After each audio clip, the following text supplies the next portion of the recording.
మీ car EMI కట్టలేకపోతున్నారా? మీ car EMI మేము కడతాం. ఈ నెంబర్కి కాల్ చేయండి.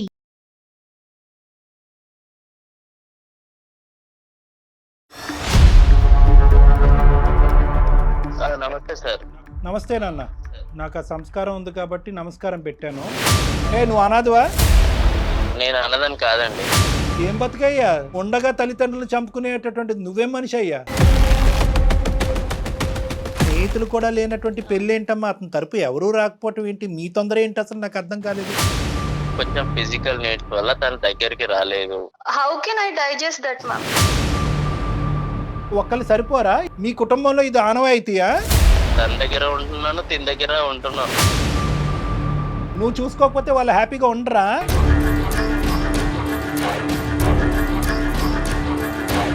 అది నేను ఏదో ఫన్ గా క్యాజువల్ గా చేసిన దానికి ఫన్ క్యాజువల్ తగలయ్యా. నీకు బుర్రందా? లేదంటే ఏమైనా కరెంట్ షాక్ పెట్టాలి నీకు? అనాథని చెప్పి నీ గురించి జాలి పడి చేస్తే కనుక నీకు ఫన్ కావాలా? ఏదో ఒక్కసారి జాలిపడి ఆర్ఫన్ అని నా లైఫ్ లో నీకు ప్లేస్ ఇచ్చాను. పిచ్చా, నాకు పిచ్చా. అంటున్నావేంటే? ఏమంటున్నావు? నువ్వు మర్యాద ఇచ్చి మాట్లాడాలి. ఓకే, ఇక్కడ నువ్వు లూప్ లైన్ లో ఉన్నావు.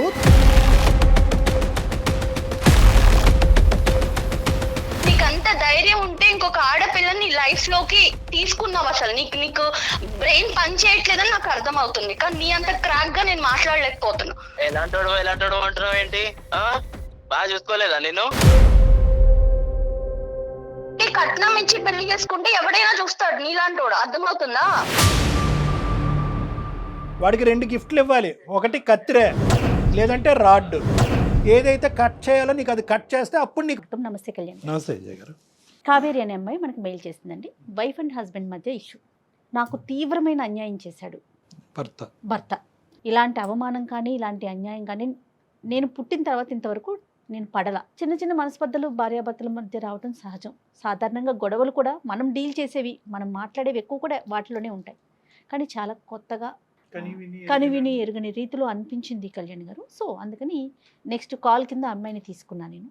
ఒకసారి కాల్ చేయండి మేడం, తప్పకుండా.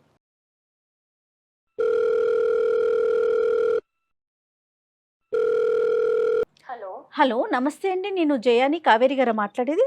అవును మ్యామ్, కావేరీనే మ్యామ్. నేను అందమైన జీవితం ప్రోగ్రామ్ నుంచి కాల్ చేస్తున్నానండి. Okay ma'am, thank you ma'am. Hi ma'am. Hello అండి, బాగున్నారా? బాగున్నాను మ్యామ్. ఓకే, డాక్టర్ కళ్యాణ్ చక్రవర్తి గారు ఉన్నారు. నమస్తే సార్. నమస్తే సార్. నమస్తే ఒకసారి కావేరి. మాట్లాడండి. ఏమ్మా కావేరి, ఏం చేస్తూ ఉంటారు? ఎక్కడున్నారు?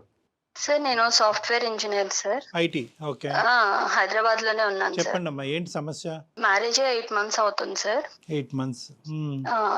యాక్చువల్ గా మ్యారేజ్ నేను నా ప్రొఫైల్ ని మ్యాట్రిమోనీలో అప్లోడ్ చేయడం వల్ల నాకు వచ్చిన మ్యాచ్ మా హస్బెండ్. సో అతని పేరు విశ్వ సార్. అతను కూడా సాఫ్ట్వేర్ ఎంప్లాయ్ అన్నమాట. సంతోషం. అండ్ ఆర్ఫన్ అన్నమాట తను. ఆర్ఫన్ అంటే వెనక ముందు ఎవరు లేరు? తల్లిదండ్రులు ఎవరు లేరు? ఎవరు లేరు సార్. ఓకే. సో మా పేరెంట్స్ కూడా ఏమన్నారంటే ఎవరు లేరు కాబట్టి సో బేసిక్ గా ప్రాబ్లమ్స్ ఏం లేవు అన్నట్టుగా ఓకే చేసుకున్నాం. అతని ప్యాకేజ్ కూడా మంచిగా ఉంది. అందరం కలిసి హ్యాపీ ఫీల్ అయ్యి మ్యారేజ్ చేసుకున్నాం సార్. 3 months లో మా మ్యారేజ్ అయిపోయింది. పెద్దల సమక్షంలో చేసుకున్నారమ్మా? అంటే అందరినీ పిలిచి? అవును సార్, అవును సార్. Arranged marriage. కాదు, అరేంజ్డ్ మ్యారేజే, కానీ అందరు పెద్దలు వచ్చారుగా? మన సైడ్ వాళ్ళందరూ వచ్చారు. తనకి ఎవరు లేరు కాబట్టి తను ఒక్కడే వచ్చారు సార్. ఫ్రెండ్స్ కూడా ఎవరు రాలేదు. ఫ్రెండ్స్ కూడా రాలేదా? ఎవరు రాలేదు మ్యామ్. సో ఇంకా 8 months అవుతుంది సార్. బానే ఉన్నాము. బట్ రీసెంట్ గా నాకు 1 week బ్యాక్ మా ఫ్రెండ్ కాల్ చేసింది సార్. తనకు మంచి కంపెనీలో జాబ్ వచ్చింది. సో ఇంకా వేకెన్సీస్ ఉన్నాయి, నువ్వేమైనా ట్రై చేస్తావా, ప్యాకేజ్ బెటర్ ఉంది అని చేసింది. సో ఏంటి కంపెనీ అని అడిగేటప్పటికి అది మా హస్బెండ్ వర్క్ చేస్తున్న కంపెనీ అని తెలిసింది నాకు. ఓకే. సో ఇలా ఓకే, మా హస్బెండ్ కూడా అక్కడే వర్క్ చేస్తున్నారు కదా అంటే డీటెయిల్స్ అన్ని చెప్పిన తర్వాత అవునా ఓకే అంది. సో ప్రాజెక్ట్ వర్క్ మీద ఆయన ఎవ్రీ మంత్ చెన్నై వెళ్తూ ఉంటారు సార్.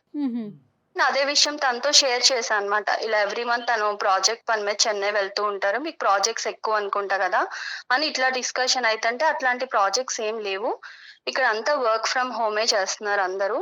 అండ్ వాళ్ళ స్ట్రీమ్ అయితే ఎక్స్ట్రీమ్లీ వర్క్ ఫ్రమ్ హోమ్ చేస్తున్నారు. సో ఎక్కడికి వెళ్ళే అవకాశమే లేదు అని చెప్పింది. తను చెప్పింది ఎంతవరకు కరెక్ట్ అంటారు? తను చెప్పింది కరెక్టా కాదా అని నేను వెంటనే డిక్లేర్ చేసుకోలేదు మ్యామ్. విన్నాను అంతే. తనకి కూడా ఇవన్నీ నేను ఎక్స్ప్లోర్ చేయలేదు. అదేలేండి. సో తర్వాత నేను ఫ్రెండ్స్ త్రూ బ్యాక్గ్రౌండ్ వర్క్ చేసుకున్నాను అనమాట. Okay, అది నిజమా కాదా, ఎందుకంటే అతన్ని మనం డైరెక్ట్ బ్లేమ్ చేయలేం కదా ma'am. Exactly. So friends through కనుక్కుంటే అట్లాంటి నిజంగానే ఏం లేదని చెప్పారు. సో అసలు ఏం జరుగుతుంది, ఎందుకు వెళ్తున్నాడు చెన్నై, అసలు కనుక్కుందాం అని చెప్పేసి నేను ఫ్రెండ్స్ త్రూ తన లొకేషన్ ఎక్కడున్నాడు ఏంటి అని కొంచెం వాళ్ళని రిక్వెస్ట్ చేసి తెలుసుకొని తన్ని వెళ్ళాను మ్యామ్ ఆ ప్లేస్ కి. ఓకే అండి. ఓకే. అక్కడికి వెళ్ళి చూసేటప్పటికి ma'am really I was shocked. నేను అసలు నా లైఫ్ లో ఇట్లా జరుగుతుంది అని నేను ఎక్స్పెక్ట్ కూడా చేయలేదు మ్యామ్. అక్కడ అతనికి ఆల్రెడీ మ్యారేజ్ అయిపోయింది. మ్యారేజ్ అయిపోయిందా? 1 year చిన్న బాబు కూడా ఉన్నాడు మ్యామ్. ఆ అమ్మాయితో ఎంతకాలం అయిందంటమ్మా పెళ్ళి అయ్యి? ఫస్ట్ ఆమెతో 2 years అయిందంట 2 years సార్. అయింది. 1 year బాబు ఉన్నాడు. ఆ అమ్మాయి ఎలా రియాక్ట్ అయింది నిన్ను అక్కడ చూసి? ఆ అమ్మాయి ఎదుర్కొంటానే నువ్వు వెళ్ళావా, లేదంటే ఆ అమ్మాయి లేకుండా ఇతను అడిగావా? తను కూడా ఇప్పుడు నా సిచ్యుయేషన్ తంది కూడా తనకి తెలియదు. ఎక్స్పెక్ట్ చేసి ఉండకపోవచ్చు, అసలు ఏం జరుగుతుందో తనకు అర్థమై ఉండకపోవచ్చు. ఐ మీన్ నేను గట్టిగా అరవడం తిట్టడం ఒక చెంప దెబ్బ అయితే వేసాను కోపం వచ్చి. ఒక దెబ్బ వేయగానే మీరెవరు, మీకు ఏం రైట్ ఉంది, ఎందుకు కొడుతున్నారు మా హస్బెండ్ అని అడిగింది. సో జరిగిందంతా చెప్పిన తర్వాత షీ వాజ్ ఇన్ షాక్. ఇలా జరిగిద్దని నేను అసలు ఎక్స్పెక్ట్ కూడా చేయలేదు ma'am. I can't digest. And నేను ఇప్పుడు ఈ సిచ్యువేషన్ నుంచి ఎలా బయటకు రావాలి, ఎలా నెక్స్ట్ నా స్టెప్ ఏం తీసుకోవాలి, నా పేరెంట్స్ కి ఏం చెప్పాలి, సొసైటీలో నా పరిస్థితి ఏంటి, అసలు నాకేం అర్థం కాలేదు మ్యామ్. అందుకే నేను మిమ్మల్ని అప్రోచ్ అవ్వాల్సి వచ్చింది. ఆ సిచ్యువేషన్ తర్వాత అతనితో మాట్లాడారా? మాట్లాడితే నా వల్ల నువ్వు ఎప్పుడు హర్ట్ అవ్వలేదు కదా, నేను ఎప్పుడు ఇబ్బంది పెట్టలేదు కదా, నిన్ను బాగానే చూసుకున్నా కదా అంటున్నాడు మ్యామ్. ఎంతవరకు కరెక్ట్ మ్యామ్? నన్ను బాగా చూసుకున్నావు అనడానికి అసలు ఇక్కడ ఛాన్స్ ఉన్నా ఐఎమ్ సెకండ్ వైఫ్. ఇప్పుడు how can I digest that ma'am? అమ్మా కావేరి, సార్ చెప్పండి సార్. ఏం స్టెప్స్ తీసుకోవాలి అనేది ఎవరు చెప్తారమ్మా? ఇప్పుడు తీసుకోవాల్సిన స్టెప్స్ ఎప్పుడు తీసుకోవాలి? పెళ్లికి ముందు తీసుకోవాలి. నువ్వు ఇప్పుడు పెళ్లి తర్వాత చేసినటువంటి ఎంక్వైరీల్లో ఒక 1% అయినా పెళ్లికి ముందు చేసుంటే కనుక ఏదో ఒక గుట్టు అయితే బయటకు వచ్చి ఉండేది. అమ్మా నాన్న లేరు అంతవరకు అర్థమైంది. వెనక ముందు ఎవరు లేకపోవటం అనేది మాకు అర్థమైనా కూడా స్నేహితులు కూడా లేనటువంటి పెళ్ళి ఏంటమ్మా? అతని తరపు ఎవరూ రాకపోవటం ఏంటి? మీ తొందర ఏంటి అసలు నాకు అర్థం కాలేదు. నువ్వు చదువుకున్నటువంటి అమ్మాయి ఏంటి, పెళ్లి రేపో ఎల్లుండో జరగకపోతే ఏమైనా ఆకాశం నెత్తి మీద పడుతుందా, మిద్దిరికి నెత్తి మీద పడుతుంది? ఏమవుతుంది ఏంటి ఆ తొందరపాటుతనం? నీకు ఎంక్వైరీ చేయాలన్న ఆలోచన సమయస్ఫూర్తి లేదు. మీ తల్లిదండ్రులు మాత్రం కొద్ది గొప్ప ఎంక్వైరీ చేయకూడదా? పేరెంట్స్ ఎంక్వైరీ చేయాలి కదా. మీకు కనిపించినటువంటి ఫిగర్ ఏంటంటే ఆ 6 అక్షరాల 6 నెంబర్స్ ఫిగర్ కనిపించింది మీకు. ఒకటి వెనకతల 00000 కనిపించింది. ప్యాకేజ్ అట్రాక్టివ్ గా ఉంది కాబట్టి వెనక ముందు ఎవరు లేకపోతే కనుక అత్తమామల టార్చర్, కుటుంబం యొక్క శాడిజం ఉండదు అనేటటువంటి ఆలోచనతోనే వెళ్ళావు. కానీ అసలు ఒక మనిషికి ఎవరూ లేకుండా ఎందుకు ఉంటుంది అనేది ఆలోచించలేదమ్మా మీరు కానీ మీ తల్లిదండ్రులు కానీ. ఇక్కడ మీతో పాటు తల్లిదండ్రుల పాత్ర చాలా ఉంది కదండి కావేరి. అవును మ్యామ్. యాక్చువల్ గా నేను మమ్మీ వాళ్ళు తెలుసు కదా మ్యామ్, ఇప్పుడు ఆల్రెడీ ఇప్పుడున్న సొసైటీలో లవ్ మ్యారేజ్ జరుగుతున్నాయి, అన్ని ఎవరి ఇష్టమైనట్టు వాళ్ళు. కానీ వాళ్ళు ఏంటంటే నేను ప్రొఫైల్ సెలెక్ట్ చేసుకొని మంచిగా ఉన్నారని చెప్పేటప్పటికి వాళ్ళు ఓకే తనకి తెలుసు కదా అని పేరెంట్స్ కూడా నన్ను బ్లైండ్ గా నమ్మారు. కాదు కావేరి, ఎంత మెచ్యూర్డ్ గా మాట్లాడుతున్నారు మీరు. అంటే ఆర్ఫన్ అనేటప్పటికి జాలిపడి చేసుకున్నావమ్మా? సార్ నేను నిజంగా అతని ప్యాకేజ్ నాకు నథింగ్ సార్. ఎందుకంటే ఎలా అయినా నాకున్న ప్యాకేజ్ కూడా మంచిగానే ఉంది. కాకపోతే ఏంటంటే ఆర్ఫన్ అంటే నాకు నిజంగా అతనికి నేను నా ఫ్యామిలీ చాలా సపోర్ట్ ఉండాలి. అండ్ మా ఫ్యామిలీలో ఒకటిలా కలిసిపోతాడు. సో తనకి నేను మంచి ఫ్యామిలీ ఇచ్చిందని అవుతాను అనుకున్నాను. కానీ ఏదో తన ప్యాకేజ్ చూసో తను ఇంకా నాకు ప్రాబ్లం ఉండదని నేను ఎప్పుడు అనుకోలేదు సార్. నువ్వు అనుకోలేదు, కానీ ఇందాక నువ్వు అన్నటువంటి మాటలు ఏంటంటే బాగుందమ్మా అని చెప్పి మీ అమ్మ నాన్న అని ప్యాకేజ్ కూడా బానే ఉంది కదా అనే మాట అన్నావు కాబట్టి నేను అదే నాకు అర్థమైంది సార్. యాజ్ ఏ పేరెంట్స్ గా వాళ్ళ కన్సర్న్ ఇంకా అలా అనుకుంటారు కదా, ఇంకా క్యారెక్టర్ అది అంటే నేనేదో చూస్ చేసుకున్నా ఓకే మంచి. సో ఇక్కడ ఏంటంటే ఆర్ఫన్ అనే దాంట్లో అతనికి మంచి జీవితాన్ని ఇద్దాం అనే ఉద్దేశం అమ్మా, లేదంటే నీకు మంచి జీవితం లభిస్తుంది అనే ఉద్దేశం? అంటే అతనికి సంబంధించినటువంటి ప్రేమ అటు ఇటు పోకుండా మొత్తం అంతా నాకే వస్తుందనే ఆలోచన వల్ల చేసుకున్నావా, లేదంటే అతనికి ఏకాకి అతను ఎవరికి లేరు కాబట్టి అతనికి నేను ఒక కుటుంబం ఇవ్వాలని? తనకి ఎవరు లేరు కాబట్టి సో మంచిగా చూసుకోవచ్చు, తను మంచిగా ఉంటాడు, మాలో ఒకటిలా ఉంటాడు. ఉంటాడు, తనకు గొప్ప కూడా రిటర్న్ హ్యాపీగా గిఫ్ట్ ఇచ్చాడు ఉంటది. నీకు. మామూలు రిటర్న్ గిఫ్ట్ కాదు. నువ్వు ఇచ్చిన కాదు దానికి కావేరి, ఇవాళ రేపు ఇప్పుడు ప్రతి ఒక్కరు ఫోన్ లో కూడా మాట్లాడుకుంటున్నారు కదమ్మా. వన్స్ ఎంగేజ్మెంట్ అయినా లేకపోతే ఓకే అనుకున్న తర్వాత అట్లా మీ ఇద్దరు మాట్లాడుకోలేదా? ఆ అబ్బాయితో నువ్వు మాట్లాడలేదా? మాట్లాడాను మ్యామ్. ఇప్పుడైనా ఎక్కడ నాకు చెప్పలా? మా ఫ్రెండ్ కాల్ చేసే వరకు కూడా నాకు అసలు ఈ డౌట్ అనేది నాకు రాలా. ఎందుకంటే నన్ను తను అంతే మంచిగానే ఎక్కడ చూసుకున్నాడు. ఎక్స్ప్రెస్ చేయలే అతను? ఎక్కడా కూడా ఈవెన్ మా పేరెంట్స్ కైనా కూడా డౌట్ రాలా. అతను అంత మంచిగానే ఉన్నాడు. మా పేరెంట్స్ అయినా చాలా హ్యాపీ. ఎందుకంటే మనం ఆర్ఫన్ అని ఎంక్వైరీ చేసుకున్నా కూడా వాట్ ఎవర్ ఇట్ ఈస్ తను మంచోడు అన్న ఫీలింగే ఉంది. నాకు మా ఫ్రెండ్ కాల్ చేసే వరకు 1% డౌట్ కూడా రాలేదు మ్యామ్. నన్ను ఎందుకు ఇట్లా పెళ్లి చేసుకున్నావు అని నిలదీసినప్పుడు అతను ఏం చెప్తాడు? మిమ్మల్ని అదే బాగా చె- చూసుకోవటమేనా? అదే ఆన్సర్ చెప్తున్నాడు మ్యామ్. అందుకే నాకు అర్థం కావట్లా.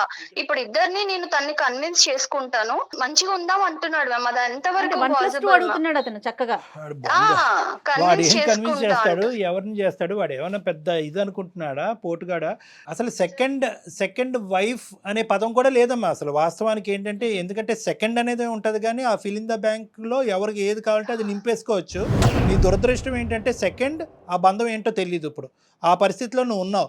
సో కాబట్టి ఆ వైఫ్ అనే పదం కూడా కాదు అతను చేసినటువంటిది. ఎందుకు చూసే ప్రేక్షకులకి చాలా మందికి అర్థమై ఉంటుంది. ఇక్కడ నాకంటే లాయర్ గారు ఉంటే బాగుంటుంది.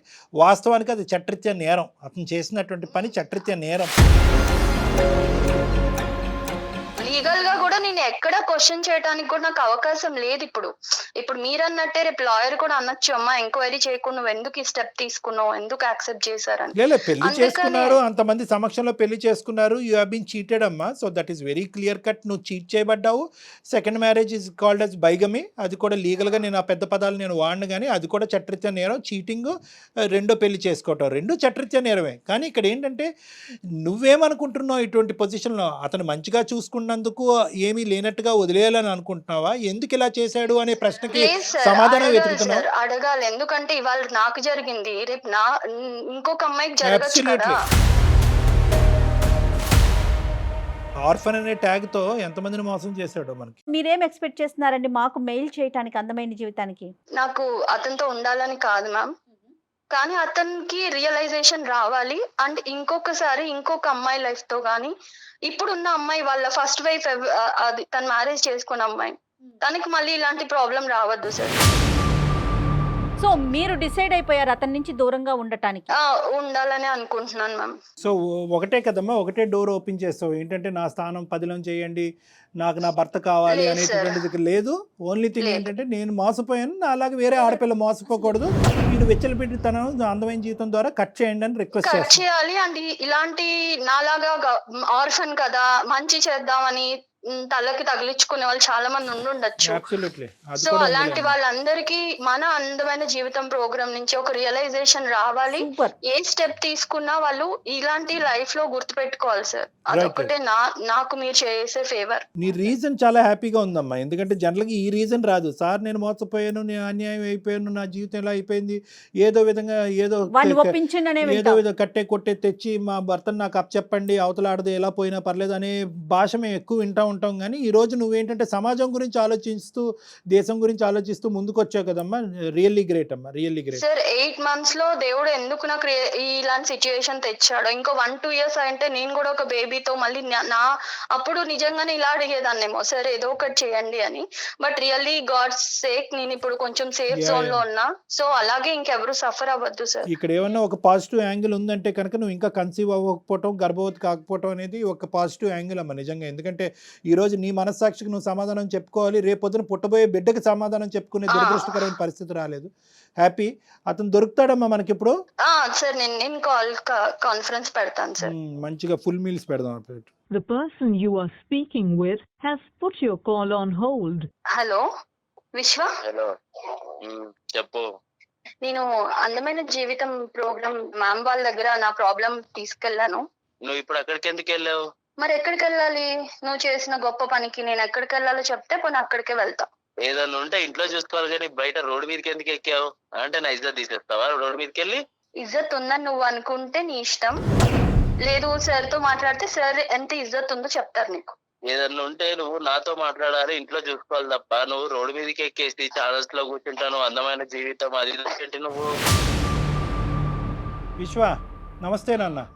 నమస్తే సార్. నాకు ఆ సంస్కారం ఉంది కాబట్టి నమస్కారం పెట్టాను. నువ్వేంటంటే ఇంకా మా అందమైన జీవితం దగ్గర నుంచి ఫోన్ కాల్ వస్తేనే ఎందుకు బజార్కి ఇచ్చావు అని అంటున్నావు. సంతోషం, పోలీస్ స్టేషన్ నుంచి ఫోన్ రాలే. పోలీస్ స్టేషన్ నుంచి నీకు ఫోన్ రావాలా అక్కర్లేదా? అసలు పోలీస్ స్టేషన్ కి వెళ్ళాల్సిన కాదు కాదు, ఊరికి నేను అడుగుతున్నా. ఇటువంటి పరిస్థితుల్లో బాగా చదువుకున్నావు కదా, ఎన్నో డిగ్రీలు, ఎంతో పెద్ద కంపెనీలో పనిచేస్తున్నావు కదా, ఇటువంటి పరిస్థితుల్లో పోలీస్ స్టేషన్ నుంచి ఫోన్ రావడానికి అవకాశం ఉందా లేదా అని అడుగుతున్నాను నేను. ఇప్పుడు పోలీస్ స్టేషన్ లో కేసు పెట్టేసి పెట్టలే తప్పు నేనేం చేశాను? ఆహా, తప్పు ఏం చేశాను అంటున్నాడు అతను. Right, okay. అయితే నీకు అసలు ఏమీ తెలియదు కాబట్టి ఆ అమ్మాయి ఏమని చెప్పిందంటే, నీ యొక్క సెకండ్ అమ్మాయి, ఆ అమ్మాయిని భార్య అంటామా ఏమంటామా, నువ్వేమనుకుని ఆ అమ్మాయిని చేసుకున్నావు అనేది నాకు తెలియదు. కానీ నాది నీ దగ్గర నుంచి ఒకటే ప్రశ్న, ఎందుకు నీకు ఇంత ఒక్కళ్ళు సరిపోరా, ఇద్దరు ఎందుకు నీకు? ఒకళ్ళు సరిపోరా అంటే అది అనుకోకుండా జరిగిందండి. అది ఏమనుకున్నా ఏంటి, పెళ్లి- ఏమనుకోకుండా ఒక అమ్మాయిని పెళ్లి చేసుకోవటం అనుకోకుండా జరుగుతుందా? ఆ అమ్మాయి చెప్పినట్టు ఫస్ట్ మ్యారేజ్ అయిందండి. తను నా వైఫ్ వచ్చేసి చెన్నైలో వర్క్ చేస్తూ ఉంటుంది, నేను హైదరాబాద్ లో వర్క్ చేస్తున్నాను. తను ఎప్పుడు ఇక్కడికి రాలేదు. సో నా ప్యాకేజ్ ఇక్కడ బాగుంది, ఇక్కడికి రమ్మని తనని చాలానే అడిగాను, తను రాలేదు. తను దగ్గరికి నేను వెళ్దామంటే నాకు అవ్వలేదు. సో తను రాకపోయేసరికి నేను ఫన్ గా ప్రొఫైల్ పెట్టాను మ్యాట్రిమోనీలో. కదే మళ్ళీ చెప్పాలి నువ్వు, మాకు చిన్న కన్ఫ్యూజన్, మాకు అంత నాలెడ్జ్ లేదు.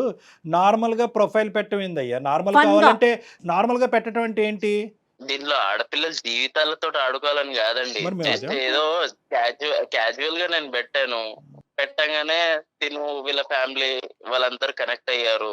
కాదు సార్, మనం పర్సనల్ గా అబ్బాయిలుగా ఒకటి మాట్లాడుకుందాం సార్. అబ్బాయిలా నన్ను ఎందుకు కలుపుతారు బాబు అందులో? ఆ? ఆగండి సార్ నన్ను కలపద్దు. నీ గొడవ ఏదో చెప్పు, నన్ను ఇన్వాల్వ్ చేయొద్దు. నీ గొడవ ఏంటి, నీ బాధ ఏంటి చెప్పు. నువ్వు ఎందుకు ఈ నాటకం ఆడేవని చెప్పు. ఇప్పుడు ఏంటంటే తెలుసా, ఎక్కడితో కాన్ఫరెన్స్ కాల్ ఆగదు. ఆ అమ్మాయి తల్లిదండ్రులకు కూడా కాన్ఫరెన్స్ కాల్ కలుపుతాం, వాళ్ళు పోలీస్ స్టేషన్ కలుపుతారు. నువ్వు చెప్పు ఇప్పుడు ఏంటో, ఏం చెప్పాలనుకుంటున్నావా? నా ఫస్ట్ వైఫ్ చెన్నైలో ఉండడం వల్ల కొంచెం ఫిజికల్ నీడ్స్ వల్ల తన దగ్గరికి రాలేదు. దాని వల్ల నేను ఇక్కడ సఫర్ అయ్యేవాడిని. దాంతో నేను ఏదో క్యాజువల్ గా మ్యాట్రిమోన్ లో పెట్టేసరికి తిను కనెక్ట్ అయింది. పెళ్లి చేసుకున్నాను, అందే ఇద్దరిని హ్యాపీగానే చూసుకుంటున్నాను. తన దగ్గర ఉంటున్నాను, తిన దగ్గర ఉంటున్నాను. నువ్వు చూసుకోకపోతే వాళ్ళు హ్యాపీగా ఉండరా? నువ్వేమన్నా పెంచి పోషిస్తున్నావు, నీ శాలరీ మీద వాళ్ళు బతుకుతున్నారా? నువ్వు చూసేది ఏంటి? సార్ ఇక్కడ శాలరీ ఒకటే ఇంపార్టెంట్ కాదు సార్, డబ్బులు అనేది ఇంపార్టెంట్ కాదు. మనిషికి చాలా అవసరాలు ఉంటాయి, తోడు ఉంటాయి, చాలా ఉంటాయి. కాదు, రెండు పెళ్లి చేసుకుంటే తప్పు, సమాజం అంగీకరించదు, చట్టరీత్యా నేరం, దానికి 7 సంవత్సరాలు జైలు శిక్ష పడుతుంది. నాకే బోటాబోటీ నాలెడ్జ్, ఇది తెలుసా నీకు? ఇవన్నీ తెలిసినా కూడా కొన్ని ఒక టైంలో అయిపోయింది మ్యారేజ్. ఇప్పుడు అయిపోయిన తర్వాత కూడా నేను తనని యాక్సెప్ట్ చేసుకొని తనని బాగానే చూసుకుంటున్నాను నేను. సో అయిపోయింది కాబట్టి ఆ కథను అక్కడ మూసేద్దాం, ఇంకా అనుభవించడం ఒకటే కార్యక్రమం అంటావా? నిజంగా ఆర్ఫన్ నేను అది అడగని కళ్యాణ్ గారు, అసలు నాకు అదొక డౌట్ వస్తుంది. అనుకుంటే వాళ్ళని ఎందుకు సార్ నేను బాగా చూసుకుంటాను. నువ్వు అనాథవా? నేను అన్నదని కాదండి. నీకు ఫ్యామిలీ ఉంది, ఉంది, మీకు అమ్మా నాన్న ఉన్నారు. ఏం బతుకయ్యా, ఉండగా తల్లిదండ్రులను చంపుకునేటటువంటి నువ్వేం మనిషి అయ్యా? అది నేను ఏదో ఫన్ గా క్యాజువల్ గా చేసిన దానికి ఫన్ క్యాజువల్ తగలయ్యా. నీకు బుర్రందా, లేదంటే ఏమైనా కరెంట్ షాక్ పెట్టాలి నీకు? అంతగానే తప్పేం చేశాను సార్? మీరు తెచ్చిపోయి మాట్లాడుతున్నారు. ఏం తప్పు చేశాను నేను? ఇద్దరిని పెళ్లి చేసుకున్నా అన్నప్పుడు మ్యాట్రిమోనీలో నువ్వు అక్కడ బ్రాకెట్ లో పెట్టాల్సింది ఏమని, ఆల్రెడీ మ్యారీడ్ అని పెట్టాల్సింది. అప్పుడు ఫన్ ఏ ఉంటదమ్మా. అప్పుడు చాలా ఫన్ ఉండేది కదా, అప్పుడు అర్థమయ్యేది అందరికి కూడా. ఆర్ఫన్ అని పెట్టి సింపతి కోసం చూడడం కరెక్ట్ కాదు కదా. కావేరి, ఒక్క నిమిషం. నేను ఆర్ఫన్ అయితే ఫ్యామిలీ అయితే నిన్ను బాగా చూసుకున్నానా లేదా అది చెప్పు. ఇప్పుడు ఫ్యామిలీ అయితే నాకు ఒక రైట్ ఉండేది, మీ ఫ్యామిలీ దగ్గరకు వచ్చి, లేకపోతే నీకు ఫ్యామిలీ ఉంటే చూసుకున్నానా లేదా? నీకు ఫ్యామిలీ ఉంటే నేను ఇక్కడికి రావాల్సిన అవసరం లేదు, అక్కడ మీ ఇంట్లో వాళ్ళని అడిగేదాన్ని కదా. ఫ్యామిలీ లేదు, నువ్వు ఒక ఆర్ఫన్ అని రోడ్డు మీదకి వెళ్ళిపోతున్నావు, నువ్వు ఇజ్జత్ తీసేస్తున్నావు. వాడికి 2 గిఫ్ట్లు ఇవ్వాలి, ఒకటి కత్తిరే లేదంటే రాడ్, ఈ రెండిట్లో ఏదోటి ఇవ్వాలి. వెళ్తా, పోలీస్ స్టేషన్ కి వెళ్తా, ఖచ్చితంగా వెళ్తా. నువ్వు చేసిన గొప్ప పని తెలిస్తే ఇంకా నాలాగా ఎవరు సఫర్ అవ్వకూడదని వెళ్తా. ఎక్కడ దాకా వెళ్తా. ఏం మాట్లాడుతున్నావు నువ్వు? పిచ్చా, నాకు పిచ్చా అంటున్నావంటే ఏమంటున్నావు? నువ్వు మర్యాద ఇచ్చి మాట్లాడాలి. ఓకే, ఇక్కడ నువ్వు లూప్ లైన్లో ఉన్నావు, తొందరలోనే నువ్వు జైల్లోకి వెళ్ళబోతున్నావు. ఆ అమ్మాయి చేత ఏవైతే కేసులు పెట్టించాలో దగ్గరుండి ఒక అడ్వకేట్ హెల్ప్తో మేము కేసులు పెట్టిస్తాము. ఆ అమ్మాయి చేసినటువంటి ఒక అమాయక పనికి ఈరోజు బలిపశువు అయ్యింది. ఆ అమ్మాయి మా ముందుకు వచ్చింది. ఎందుకు వచ్చింది? నన్ను కాపాడండి అని రాలేదు, నాలాంటి ఆడపిల్లల్ని కాపాడండి అని సమాజం కూడా వచ్చింది. ఒక ఆర్ఫన్ అని, ఒక అనాథ అని చెప్పి నీ గురించి జాలిపడి చేస్తే కనుక నీకు ఫన్ కావాలా? నీకు ఫన్ కావాలంటే అసలైన ఫన్ ఏంటో తెలుసా? ఏదైతే కట్ చేయాలో నీకు అది కట్ చేస్తే అప్పుడు నీకు ఫన్ను. ఇది కామం, నీకు ఉన్నది కామం. ఇక్కడ ఇద్దరు చేత కేసులు పెట్టిస్తావు. ఈ అమ్మాయిని రెచ్చగొట్టడం కాదు, ఈ అమ్మాయి చేత కేసు పెట్టిస్తావు, నీ చేత ఓసలు లెక్క పెట్టిస్తాం. ఏం బ్రతుకురా బాబు నీది? ఏం బ్రతుకు? ఇదేనా బ్రతుకంటే? ఉన్న తల్లిదండ్రులను చంపేస్తావా? నీకు ఆడపిల్లలు ఉంటే చాలా. పిచ్చిదాన్ని అనుకుంటున్నావా? ఏదో ఒక్కసారి జాలిపడి ఆర్ఫన్ అని నా లైఫ్ లో నీకు ప్లేస్ ఇచ్చాను.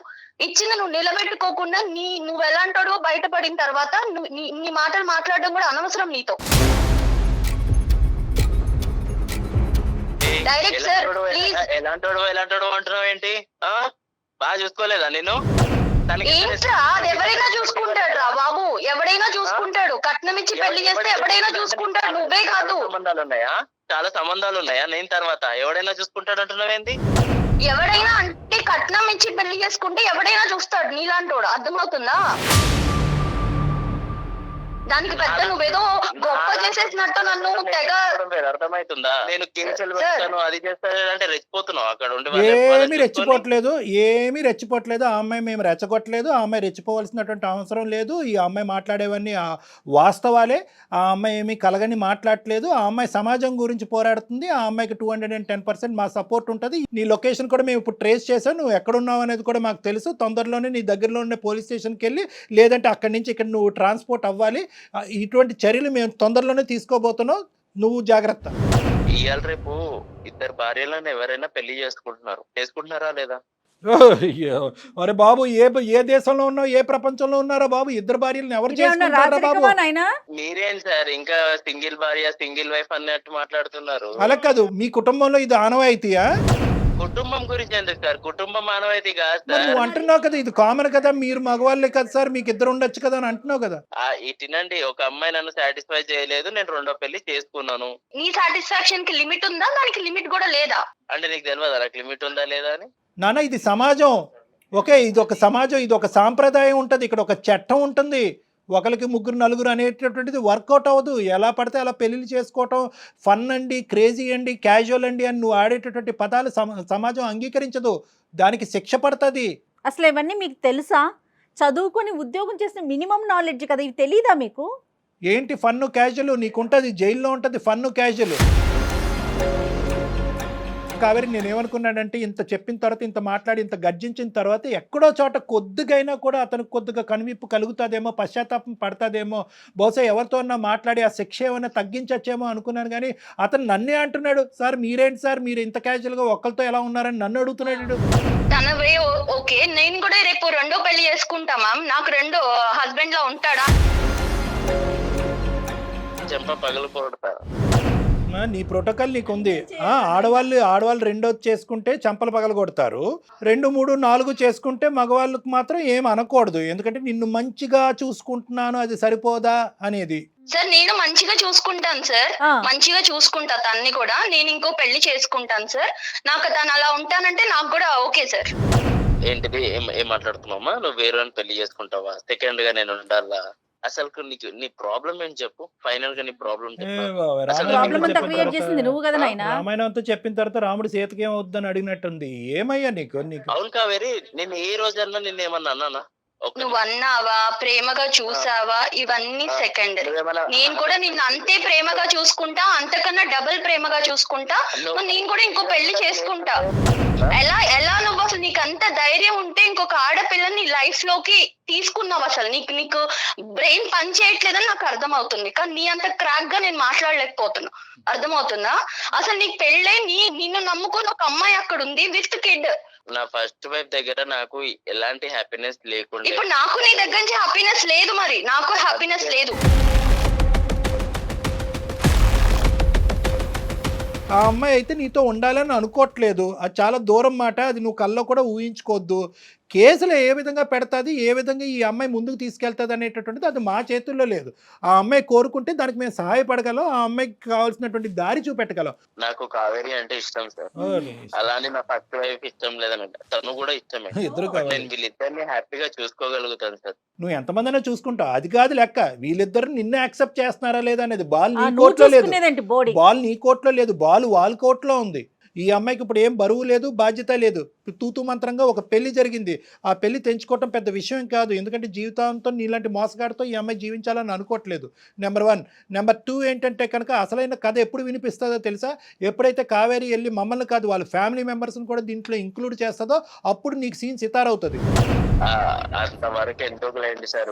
వద్దు, మనలోనే గుట్టుగా ఉంచేద్దాం, ఇక్కడే కాపాడేసేయండి సార్, గుట్టుగా ఉంచేసుకోండి. మీ బాధను మీరు కడుపులో పెట్టేసుకోండి, మా ఇష్యూ మేము కడుపులో పెట్టుకుని ఎక్కడికి తేల్చేసి కావేరి బంగారు తల్లి బాగా చూసుకుంటున్నాడు కదా, నీకు ఏదో ఫ్రీడమ్ ఇచ్చాడంట కదా, ఆ ఫ్రీడమ్తో పాటు నువ్వు సుఖపడి అలా ఉండిపోమ్మా అని చెప్పమంటావా? సార్ మీరే ఏదన్నా ఒకటి చేసి. నేనేం చేయలేనురా బాబు, నేను చంపేద్దురా బాబు, నేనేం చేయలేనురా. రే అర్థం చేసుకో, నేను చేయగలిగేది ఏమీ లేదు. నీ గొంత నువ్వు తవ్వుకున్నావు, నీ ఎంత హైటో నాకు తెలియదు కానీ దానికి ఒక 2 అడుగులు ఎక్కువే తవ్వావు నీ గొంత. అందులో ఇప్పుడు పడ్డావు, ఇప్పుడు మేమందరం మట్టిపోసి కప్పటం తప్ప ఏమీ చేయలేము. ఒక మ్యాట్రిమోన్లో ఆర్ఫన్ కింద పెట్టినటువంటి నువ్వు చాలా మందిని క్యాచ్ చేసి ఉంటావు. ఇదేదో 6 నెలలు బట్టో 5 నెలలు బట్టో జరిగినటువంటి వ్యవహారం కాదు. ఊరికో ఒక అమ్మాయిని నువ్వు పెళ్లి చేసుకుని ఆల్రెడీ ఎక్కడ గుట్టు అక్కడ కప్పెట్టుంటావు. సార్ అలా చేయలేదు సార్, నాకు ఉన్నది ఇద్దరే సార్. టోన్ మారిపోయింది, టోన్ సాఫ్ట్ అయిందేంటి? అమ్మ కావేరి, నువ్వేం స్టెప్స్ తీసుకోవాలనుకుంటున్నావు చెప్పమ్మా, దాన్ని బట్టి మేము కూడా నీతో పాటు సపోర్టివ్ గా ఉంటాం. 100% సుమన్ టీవీ ఉంటుంది మీకు. లేదు సార్, పోలీస్ స్టేషన్ లో కంప్లైంట్ ఇద్దాం అనుకుంటున్నాను sir. Exactly. Sir police station ఎందుకంటే మనం ఇంతసేపు మాట్లాడితే ఇప్పుడు సాఫ్ట్ గా మాట్లాడుతున్నాడు, అంతకు ముందు తన వే ఆఫ్ టాకింగ్ ఎట్లుందో మీరు చూసారు. అవును అవును. సో తన్ని మనం నమ్మటానికి లేదు మ్యామ్, అవును ఎగ్జాక్ట్లీ. నమ్మటానికి లేదు, 110% నమ్మటానికి లేదు. ఓకే బాబు, అది అమ్మాయి మీరు డెసిషన్. ఎలాంటి యాక్షన్స్ తీసుకుంటే తను బయట తిరగకుండా ఉంటాడో అన్ని యాక్షన్స్ తీసుకుంది సార్. నేను ఎక్కడికి రమ్మంటే అక్కడికి వస్తాను. నా లైఫ్ ఖరాబ్ చేయకండి సార్. నేనేం ఖరాబ్ చేశాను? నువ్వే ఖరాబ్ చేసుకున్నావు. నువ్వు పైనుంచి కింద వరకు బ్లాక్ పెయింట్ వేసుకున్నావు. మేమేం ఖరాబ్ చేసాం చండాలం కానీ?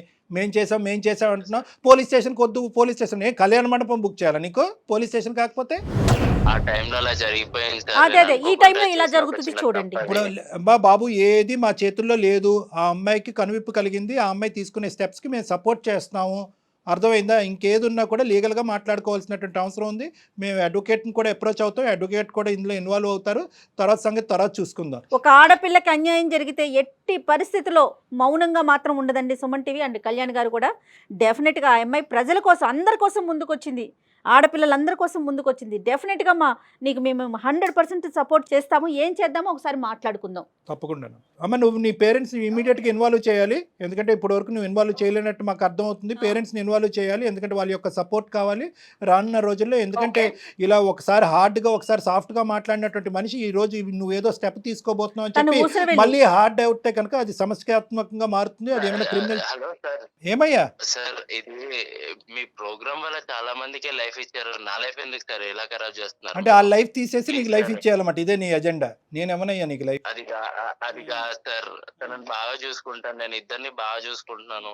ఓకే, నిన్ను చూసుకో, చేతులు దాటింది, నీ జీవితం కాస్త వేరే వాళ్ళ చేతుల్లో ఉంది, వాళ్ళు లెక్క తేల్చుకొని నీ భవిష్యత్ ఏంటో ఆలోచించుకోండి అంతే. ఓకేనా? బాయ్ నాన్న, ఆల్ ద బెస్ట్, జాగ్రత్త. ఓకే కావేరి. ఓకే, ఇంకొక విషయం కూడా మనం డిస్కస్ చేయాలండి. ముఖ్యంగా ఆడపిల్లలే, వెనక ముందు ఎవరు ఉండొద్దు, ఓన్లీ అబ్బాయి ఒక్కడే ఉండాలి, ఏ బాధరాబందీ ఉండకూడదు, అప్పుడే మేము హ్యాపీగా ఉంటామన్న ఫీలింగ్ ఆడపిల్లలకి తల్లిదండ్రులకి. అది కూడా ఒక కారణమేమో కదంటారా? ఇంత తెలివైన అమ్మాయి మనం ఎక్కడ ఈ అమ్మాయి బుట్లో పడిందని మనం అందరం అనుకుంటున్నాం కదా. అన్నిటికంటే విచిత్రమైన ఆశ్చర్యం ఏంటంటే కనుక గుడ్డిగా నమ్మేటటువంటి తల్లిదండ్రులు. కరెక్టే, చదువు విషయంలో నమ్మారు, కాలేజ్ విషయంలో నమ్మారు, కెరియర్ విషయంలో నమ్మారు, క్యారెక్టర్ విషయంలో నమ్మారు. ఒక సమాజంలోకి వెళ్తుంటే కనుక ఒక పెళ్ళి అనేటటువంటి జీవితంలోనే అతి పెద్ద అంశం. అక్కడ అనుభవం అనేది ఇంపార్టెంట్.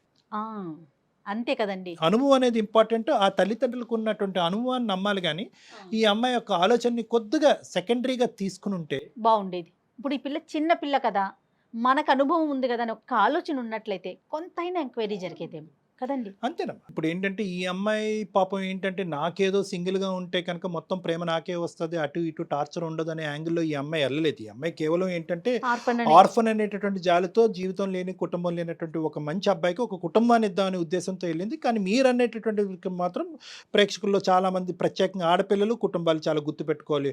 ఆడపడుచులు ఎందరో వస్తారు, అన్నదమ్ములు ఎంతమంది ఉన్నాయి, ఆస్తులు ఏ విధంగా పంపకాలు జరుగుతాయి, 10 మంది ఉంటే కనుక 10 భాగాలు అవుతుందా, 10 భాగాలు అవుతాయి, 10 దిక్కులు నరకం వస్తుంది, నేను నా భర్తే ఉండాలి అనుకునేటటువంటి ఆడపిల్లలకి బహుశా ఇది ఏంటంటే ఇది ఒక గుణపాఠం. ఎందుకంటే కనుక ఒంటరిగా వచ్చేటటువంటి వాడు ఆ ఒంటరితనంతో పాటు ఏమేమి తీసుకొస్తాడు అనేటటువంటిది గుర్తుపెట్టుకోవాలి. ఎందుకంటే అతను ఎంత కుటుంబం లేదు అంటే కనుక ఆ కుటుంబం లేకపోవటం అనేది ఎంత వాస్తవమో, మీకు సపోర్ట్ లేదు అనేది కూడా, సమస్యలు వస్తే కనుక మీకు సపోర్ట్ లేదు అనేది కూడా అంతే గుర్తుపెట్టుకోవాలి. కాబట్టి ఎప్పుడైతే కనుక ఒక పెద్ద కుటుంబంతో పాటు పెద్ద సంతోషం వస్తుందనే ఆలోచనతో ఉండాలి. కాబట్టి ఎవరూ లేకుండా ఉండాలి, ఏకాకి అయ్యి ఉండాలి, వెనక ముందు ఉండకూడదు అనే ఆలోచనతో బహుశా ఈ అమ్మాయిలాగా మీరందరూ కూడా బుట్టలో కాలేయొద్దు. కాబట్టి జాగ్రత్తగా ఉండండి. ఇటువంటి మ్యాట్రిమోనీలోంచి వచ్చేటటువంటి ఫ్యాక్ట్స్ అన్నీ కూడా ఫ్యాక్ట్స్, అది చాలా గొప్ప మ్యాట్రిమోనీ, దానికి చాలా పేరుందని మ్యాట్రిమోనీ, దానికి ఎన్నో రివ్యూస్ ఉన్నాయని చెప్పి బ్లైండ్గా మీరు వెళ్ళొద్దు. ఎంత మ్యాట్రిమోనీలో వచ్చినా కూడా మీరు చేయవలసినటువంటి ఎంక్వైరీస్ మీరు చేసుకోవాలి. ఆ ఎంక్వైరీస్ ద్వారా 100% ఫ్యాక్ట్స్ రాకపోవచ్చేమో, కానీ కొద్దో గొప్ప తెలిస్తే కనుక దాన్ని బట్టి మీరు లీడ్స్ తీసుకుని ఆ 1% డౌట్ ఉన్నా కూడా విత్డ్రా అవడానికి అవకాశం ఉంటుంది. రైట్ అండి. నమస్తే కళ్యాణ్ గారు. నమస్తే. సికింద్రాబాద్ లోని doctor Narayana college of hotel management లో 100% జాబ్ గ్యారంటీ. 9663653653